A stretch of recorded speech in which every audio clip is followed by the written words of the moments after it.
योग में एक शब्द है योग अंतराय। अभी हमने कहा विक्षेप अंतराय साधक के जीवन में आता है जब काली बदरिया घिर जाती है, यही है माया रूपी काली बदरिया।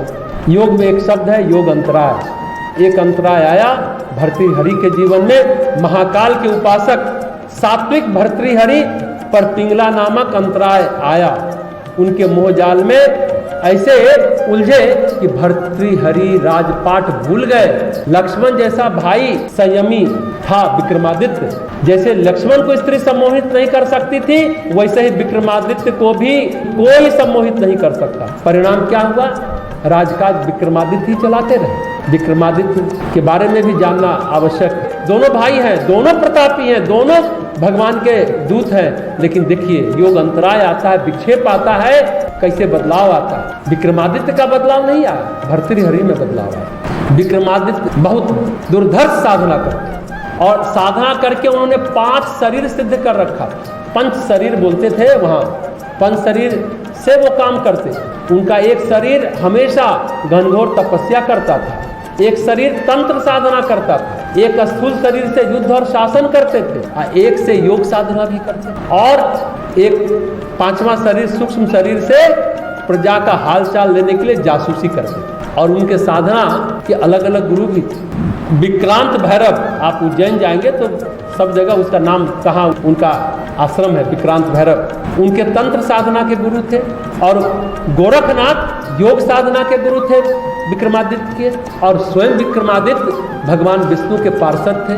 तभी तो विक्रमादित्य को 32 पुतलियों वाला सिंहासन मिला था। सभी बच्चे लोग आज भी पढ़ते हैं, प्रसिद्ध कथा है ना सिंहासन 32 के नाम से। जो सिंहासन 32 नाम से प्रसिद्ध था, उस सिंहासन की रक्षा 32 दैवी शक्तियां परियां किया करती थी। उनके सिंहासन पर कोई बैठ नहीं सकता था। उनका जन्म ही महान उद्देश्य के लिए हुआ था, विक्रमादित्य। उसी विक्रमादित्य पर शनि की साढ़े साथी आने वाले। देखिए शनि उनको भी लगता है।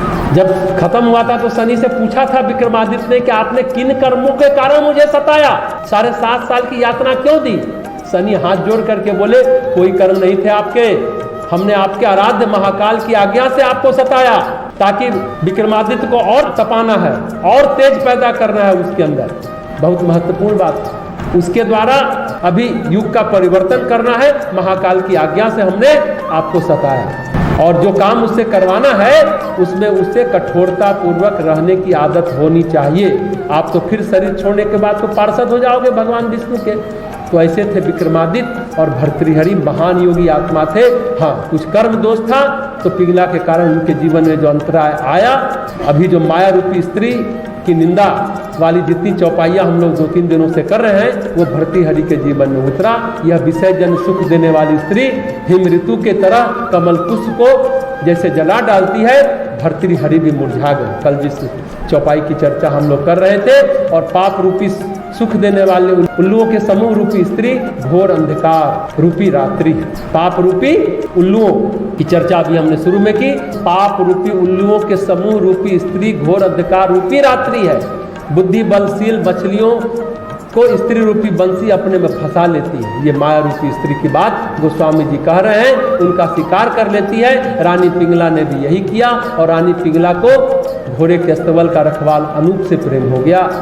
कहते हैं वही शायद बचपन का दोस्त भी था, और जो उसके राज्य से आया था अग्निपट्टन से। और विक्रमादित्य से कुछ छुपा तो रहता नहीं था। सूक्ष्म शरीर से तो सब प्रजा का हालचाल लेते थे, जासूसी करते थे, लेकिन और पिंगला का ये करतूत भी उन्हें पता था। लेकिन विक्रमादित्य ने कुछ नहीं कहा, चुप रहे। इसलिए पिंगला को लगता था कि विक्रमादित्य रूपी कांटा जो है, विक्रमादित्य नामक कांटा, इसको कैसे निकालें ताकि हम अपना करतूत निर्विघ्न चलाते रहे। डरती थी, जबकि विक्रमादित्य कुछ नहीं कर रहे कि भाभी माँ के समान होती है, हम कुछ नहीं बोलेंगे। पहले तो विक्रमादित्य पर ही जाल चलाया सम्मोहन का, लेकिन विक्रमादित्य को सम्मोहित नहीं किया जा सकता। अपने रूप और सौंदर्य से लुभाना चाहिए, सफल नहीं हुई, क्योंकि हमने कहा कि विक्रमादित्य तो लक्ष्मण की तरह संयमी व्यक्ति थे।